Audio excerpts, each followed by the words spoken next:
This is Charlie Parsons for Boxing Social in association with William Hill and Empire Fight Store. Eddie, how are we? Am I really dropping you home tonight? I'm not dropping you home though. You dropped me into Swindon. Swindon? Which is off the M4. And what am I going to do? Just stick you in the BP garage or something like that? I'll get my mum or my missus to pick me up. Okay, fair enough. Is that a deal? I'll drop you there in Swindon. That's quite cool. We're going to leave at some point. Joe Cordina wins his world title back. I was going to say retains because it almost feels a little bit like he has retained it. Just your thoughts on the whole night? Just an amazing night. I mean, one of the fights of the year. We always know that Joe Cordina's got loads of skill, but I think it's fascinating to see those last two fights. You know, one he's showing knockout power, knocking out a Gower, and the other one he's showing tremendous heart and resilience and fighting on the inside. And you know, I just feel that that is the way to build a fan base. That is a way to prove that you are a world-class fighter. And he should be very proud of himself because it's very unusual to dethrone two world champions back-to-back. When you do that, you normally unify.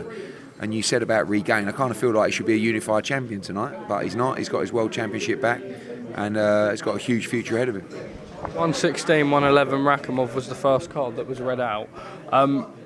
We've worked in boxing. When there's that much time in between the fight finishing and the scorecards getting read out, people are a little bit worried. Certainly a lot of people ringside getting worried. What were your thoughts? Yeah, I mean, maybe I wasn't really concerned about time. Obviously, the IBF supervisor's got to get it, he's got to check him over. And maybe they were worried that if that judge has got the scores right. I mean, it was a close fight. But I had Joe by 2 or 3 rounds. And when I heard 116, 111, I just thought, please, no, don't rob him. Don't rob him. You sort of, you know, you shouldn't give a decision based on the state of the fighters after. But Rakhimov, I was concerned for him. You know, I called the doctor in the ring. I just... And Joe was fresh as a daisy, really. Rakhimov was repeatedly hurt throughout the fight. He was dropped in the second round. But he was always, you know, he was relentless throughout. And he was always pushing. Work rate, you know, walking Joe down. But all the clean stuff come from Joe Cordina, and I thought he was a deserved winner. But I was very concerned when I heard that scorecard. I can't see in a million years how you can score that 116, 111 to Rakhimov. What's your preferred next fight for Joe? Is it that Zelfa Barrett fight? Obviously, that would have to be a voluntary, huge fight over here, though. Maybe start looking at stadiums in the summer, etc. Or do you start looking at unifications? I know Joe probably would rather the unification. Well, you know, he wants to make up for lost time. I think if he's going to have a voluntary defence, I think Zelfa Barrett is a good fight for him. But at the same time, he wants those unifications, and I think obviously we've sort of grown out of this venue now, as unbelievable as it was tonight. But we need to look at those stadiums now and try and bring those champions over, or like I said, if it's a voluntary, I think Zelfa's a good fight as well. What stadiums do you look at? The Principality is an interesting one because it's used for all sorts of sports and they can condense it down to fit different sizes. Obviously, Joe's a Cardiff City fan, you then look at that stadium. What would be your preferred choice? Yeah, I mean, I don't really like going to a stadium like Millennium Stadium and doing 20,000 and curtaining it off and stuff like that, but sometimes you don't have a choice. You know, they used to do that for Joe Calzaghe. It's difficult at Cardiff City because obviously August, September you're back into the season. But there are other venues as well that Joe was talking about it. But we just can't, you know, we can't bring those big fights to this arena, and we can't pay him the money that he deserves and wants to be paid by coming to this arena. So we have to think outside the box, and that'll be the plan for August, September. Just a quick word on Rakhimov before we move on to the rest of the card. Obviously not to be for him tonight, but credit to him. I mean, he did not step. I said it all week. This guy just always goes forward, but when his eye was busted up how it was, and for him to still keep marching forward how he did, even late on in the fight after he'd been put down, etc. A real heart and a real champion's mindset and mentality. I think there's not many people that would have beat Rakhimov tonight, you know, and I talked before about conditioning. You know, like there's I see a lot of fighters nowadays starting their sessions at 10 o'clock, 11 o'clock, and there's a science behind that. It's getting more rest, right, to recover.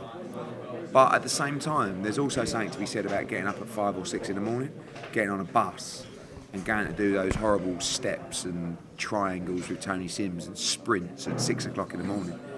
Some people call it madness, and some people call it putting yourself in uncomfortable positions.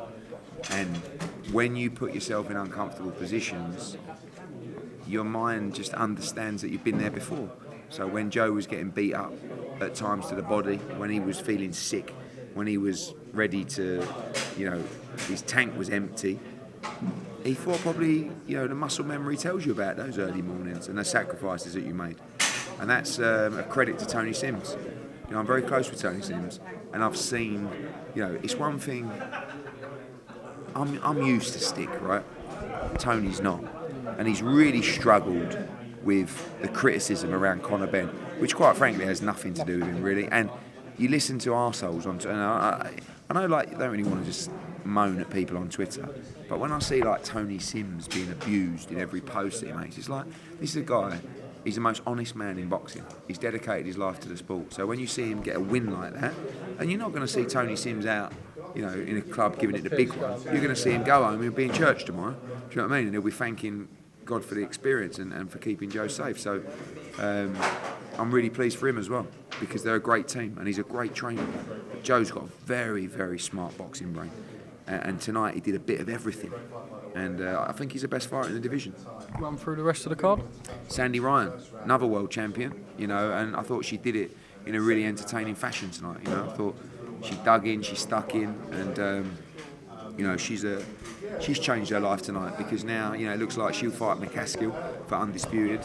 She was great. Gavin Gwynne, fair play, and Woodruff, another war. Quick word on Gavin. I know how much he's loved the Matchroom banner, and I know you've put out tweets about him years ago. I believe he's now got a Matchroom contract moving forward. I mean, we've got options on him now. We'll put him in another fight, and he lost to Joe Cordina at the O2 quite a few years ago. He got battered in that fight, but he didn't stop coming. And then he lost to James Tennyson in fight camp, and that was for the British title. And he was like, "You all right, Parsons?" I'm sort of getting stuck on It was him and I think it was his missus who said to me, "Just want Gavin to win a British title. He will win a British title." And I just looked at him. I thought, "You won't. You're just not good enough." And he's stuck at it.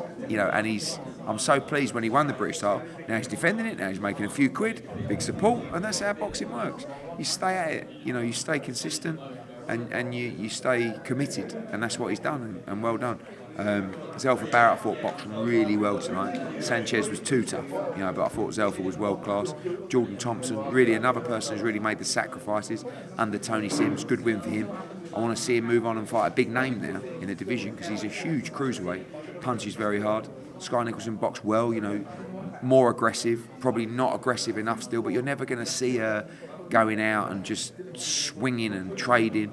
You're going to see her controlling the pace of the fight, which she did tonight, but she needs to step up the opposition now, because that's when you're going to see the best of her. Brandon Scott, I thought was sensational. What a character. 19, and can really fight as well, So I like him, and we're definitely going to have him back. It's nice to hear. Guadalajara next, another opportunity for the Sims gym. Yeah. I spoke to John and I spoke to Tony. They believe now is the best time to fight Canelo. Can you do you get that? Yeah, I think so. I think, Canelo obviously coming off a defeat to Bivol and decent performance against Triple G, but also coming off the hand surgery as well, the wrist surgery. But he's also going to fight in front of 60,000 in Guadalajara.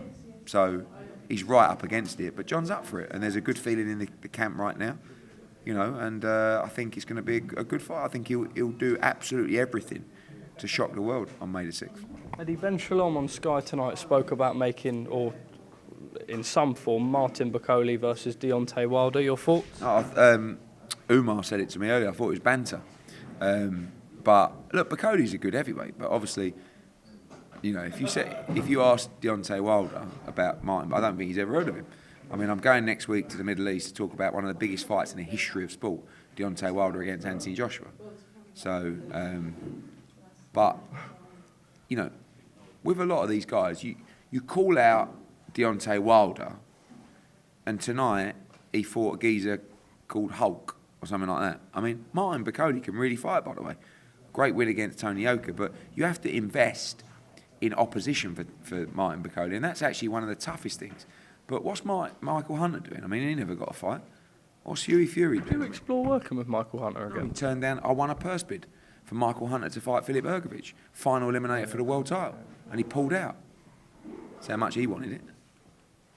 on one tonight, Ed. I was going to ask something else, but I can't remember on that note. Wrap up the interview. See you in a few hours in the big Rolls Royce. All right, boy. Cheers.